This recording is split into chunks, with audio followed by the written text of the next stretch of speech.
Hello from Wilmington, North Carolina once again, everyone. Today is Monday, June the 18th, 2018. It's almost exactly 11 o'clock in the morning. And like I said in the last vlog, I am not leaving the North Carolina coast without seeing a few historic things. I did the same thing at the Blueberry Festival last year.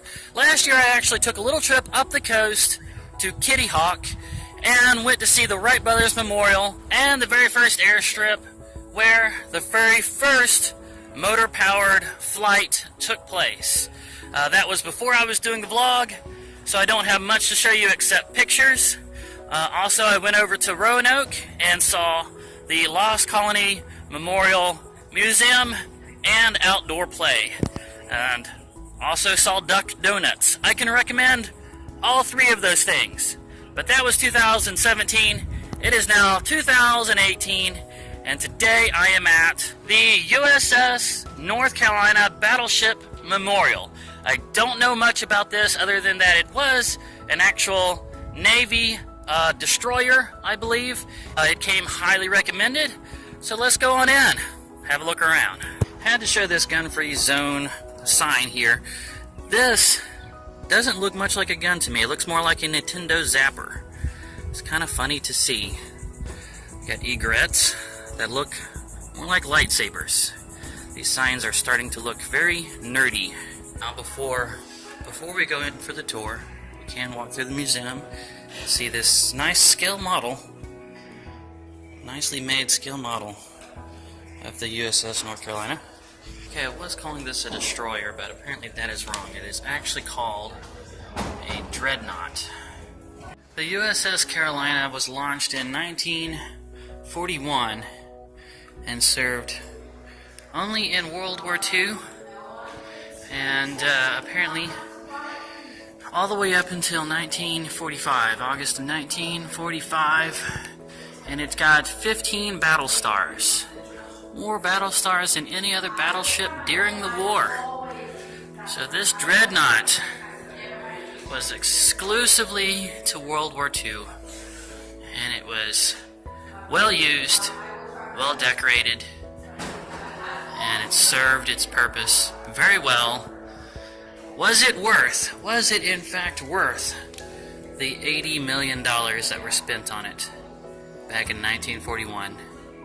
I would say yes. Yes, it was. Even taking a torpedo broadside in 1942, being repaired and then placed back in active service. The tour itself is completely self-guided, which will make it easier for me to narrate, of course, but it might not be as well informed as it could have been. Standing here next to these turrets, you get kind of a sense of the weight and power of these things. You can only imagine the intensity of it in the middle of war. Sitting here on this little bitty seat, turning these cranks right here, getting the aim just right. Makes me curious as to how exactly the whole thing worked. What did the pedals do? Apparently this was called the 40mm quadruple mount, and the spotters were behind the guns themselves, didn't actually touch the guns, just they had the person with the binoculars over here, kind of got the broad strokes of it, and then this spotter here honed in, called the numbers off to the operator over here, and then the gunners right there.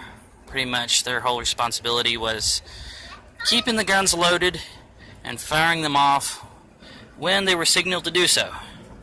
It was a very large team effort to keep these guns going. I imagine it took a lot of training as well. And here we have one of the spotters' posts, painted over rather liberally, of course, but still very, very neat thing to see. Continuing on to the bow. Good grief, I do not know what's going on out here, guys. I've mentioned before that it's a little bit of a pet peeve of mine when I leave plenty of room for somebody to walk on by, and they say, excuse me anyway. Out here it's already happened 3 times within about 5 minutes, and that's with me leaving almost 4 feet of room for them to get by. Maybe the people in North Carolina are just really, really polite. Maybe it has something to do with the respect they're trying to show towards this military memorial. But at any rate, they're just going to have to get over it. I'm not stepping back any further than 4 feet. That's enough room. All the way at the Battleship, and no, I am not about to do the I am the king of the world thing. That's really stupid. Don't do that. Especially not at a memorial, a military memorial. This here is where the anchor chains are dropped to drop these giant anchors. And you can see them getting spooled up. I think below deck, over there, there's got to be some massive motors to spool those things back up. Got the largest cannons here on the front, and plenty of machine guns to pick off the stragglers.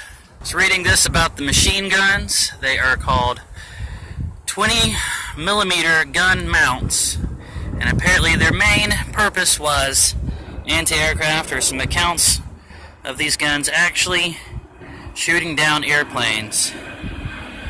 So these guys must have been pretty good to be able to fire from a ship, take down an airplane. You can see right here, this is the magazine boxes where the shells were dropped in. But it is not in its original location, but it was called the 1.1 inch quadruple mount gun, and its purpose was just anti-aircraft. I'm going to go ahead and go inside the turret for one of the larger cannons on the front. You can go in right up through there.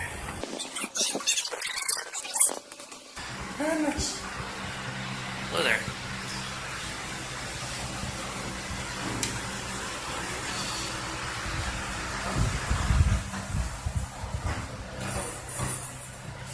I cannot begin to imagine the function of any of these bits and bobbles. That's the loading end of the cannons. It looks like there was probably some men down here in this hole that would open the back of the cannons here and load in the shells. Here it is again from a larger window.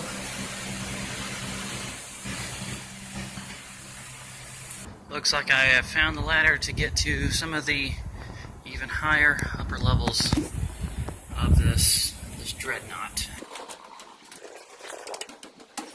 And that is not as high as you can go. There is another ladder. Highest you can go on the tour at level 4.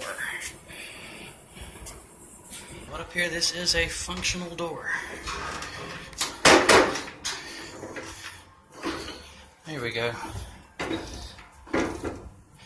There's the tabs right here that would apply pressure and seal the door watertight. This is the captain's sea cabin, and even though it's the captain's own quarters, it is still incredibly small. It looks like maybe 7 feet from end to end. Navigation. Yeah, seriously, get on my seat. There's the ship's wheel right there. Your heading. This one, of course, is your acceleration, and I'm guessing this is the reverse. So they said all ahead full. That meant push it all the way down to here.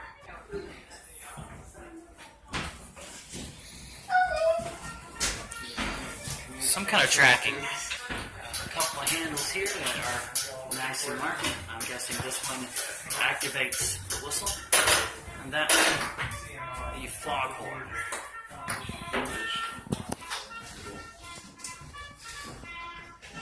You got your communication at different parts of the ship. And that is it. That is as far aft as you can go on level 3. Right here. by this ancient turnbuckle that's got some kind of safety wire on it there. This smaller side turret over here on the starboard side, you are indeed allowed to go inside of it. We're in. This is self-explanatory enough. This would be where the giant shells would be put into the barrel. That's about all I can tell about it from looking at it, though. Somewhere in the middle of level 2 is where the motorized escape raft is located. The motor right in the middle of the escape raft, and there's the prop down there. I have made it to the far aft on level 1, and this is where they did have the capability of launching a couple of seaplanes, combat-ready seaplanes. Now, as of now, there is only one here for demonstration, but according to a lot of the models, there was a second one on this side.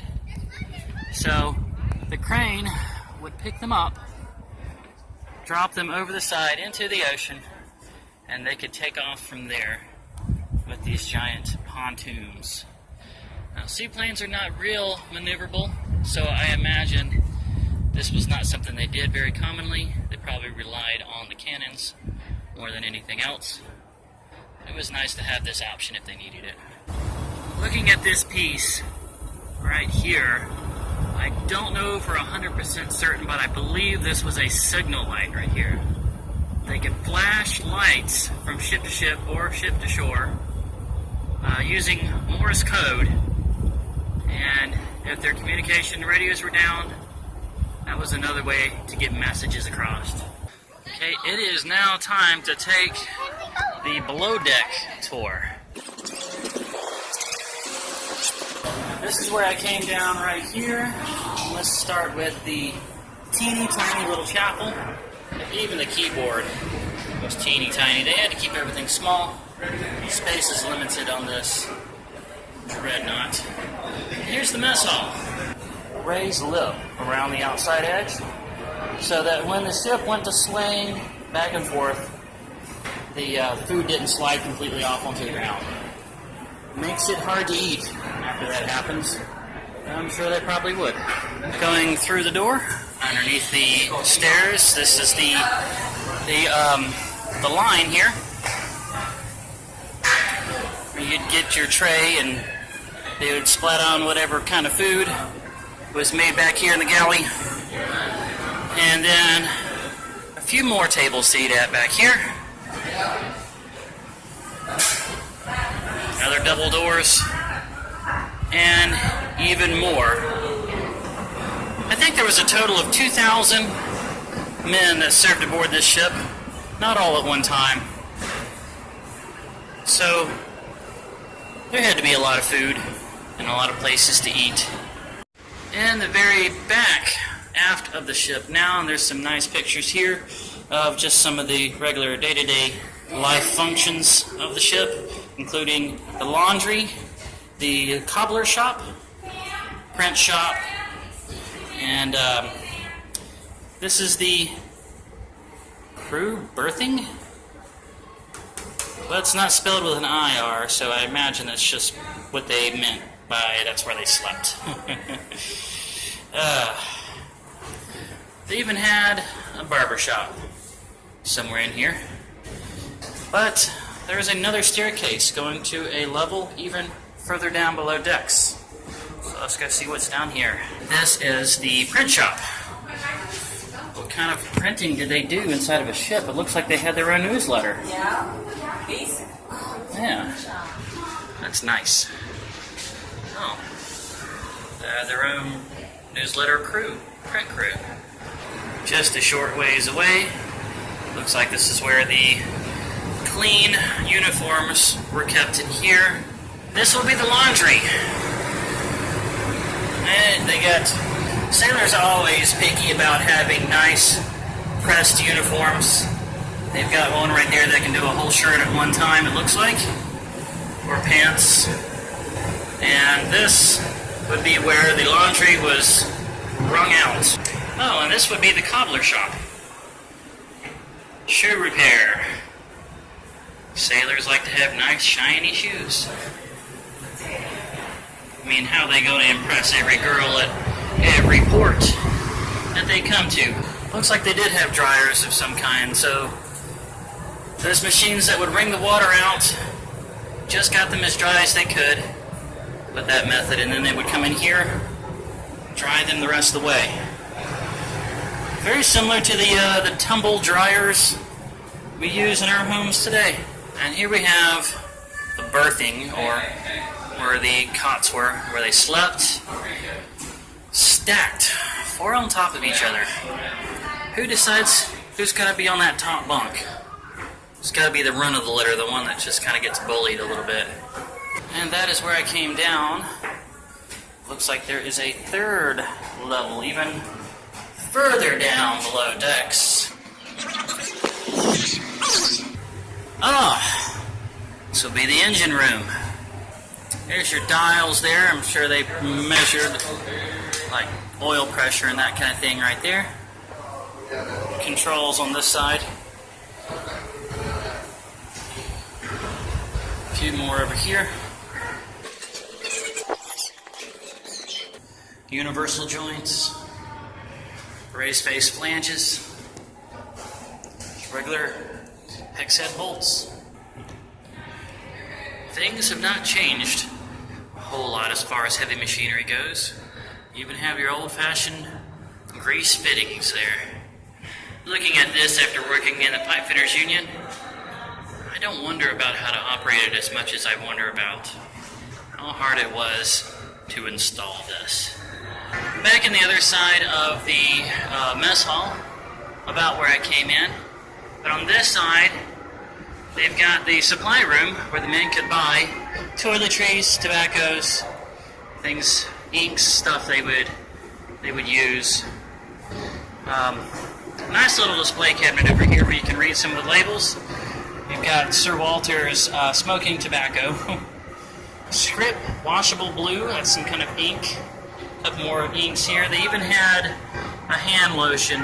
There's a shaving lather, Barbasol, with the blue and red stripes, just like we buy in Walmart today. And then, of course, there was the post office for mail call. Right here, men had their own letter boxes and their own letter drop if they wanted to send a letter out. And just look at these smiles here. And can you blame them? Even at war and at sea, these guys had a luxury. They had ice cream. There's their own ice cream machine. Right there. Further back, there's another sleeping quarters area. This time the bunks are stacked 5 high. 5. Oh my goodness, who wants to be up there? Who has to be up there? That had to have been the source of some fights. Now going into the crew's head or washroom, apparently where they used the bathroom and took showers. Here's the wash basins over here. You know what those are. But the areas where they went, number 2, are a little different. There's just a hole in the ground with a trough underneath it. I guess you would just squat on this and go. And then at some point they would just turn the water on and flush all the fecal matter to some collection part on the other end. The showers themselves, though, don't look so bad.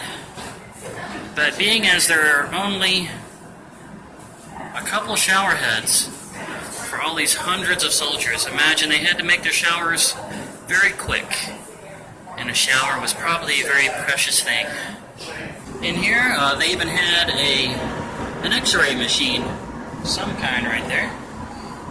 On this side, you've got the dentist office. And it's back in the old days when they did the foot pedal drilling machines. This was the laboratory where they would do blood tests. And their blood tests they were doing back then involved petri dishes. What kind of stuff are they testing for? The dispensary, I guess that's if somebody had a medication they needed to fill. They would do it here. They probably mix their own medications with all these chemicals here. And then there is the doctor's office.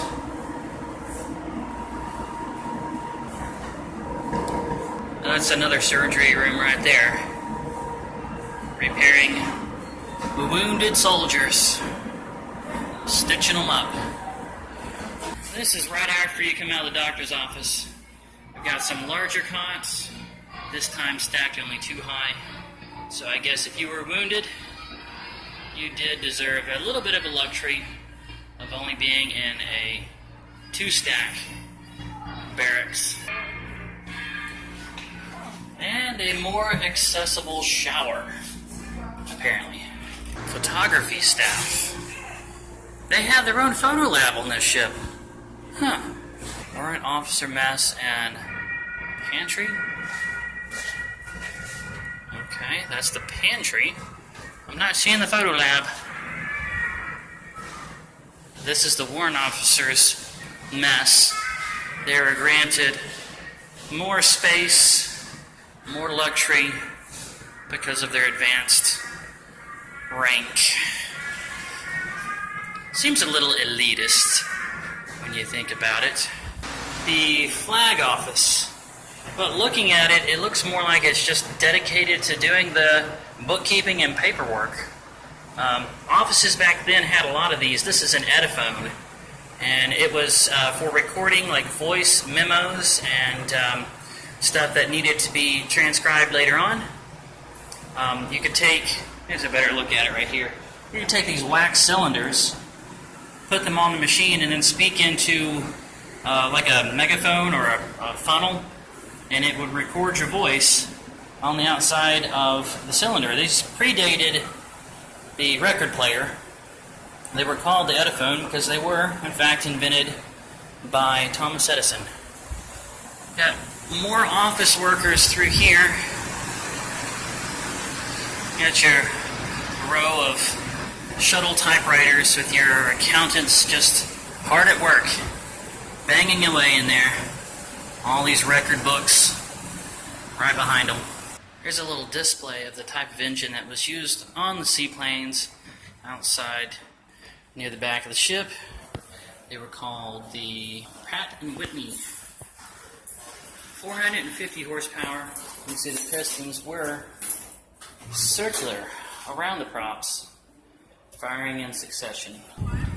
These guys have found that the turrets are actually still functional, and you can move them by hand. So what do the pedals do? Do you know? Can't tell what the pedals do? Do they not move? They're froze up? Those are welded up. They're froze up. Oh, they're welded up.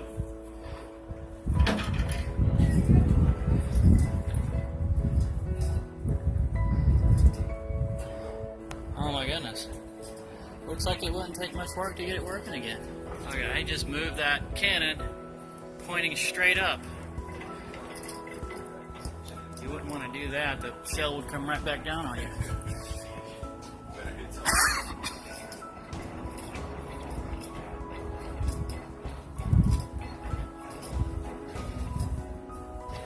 Well, that is it. I am done. That tour, self-guided, took me about a couple of hours.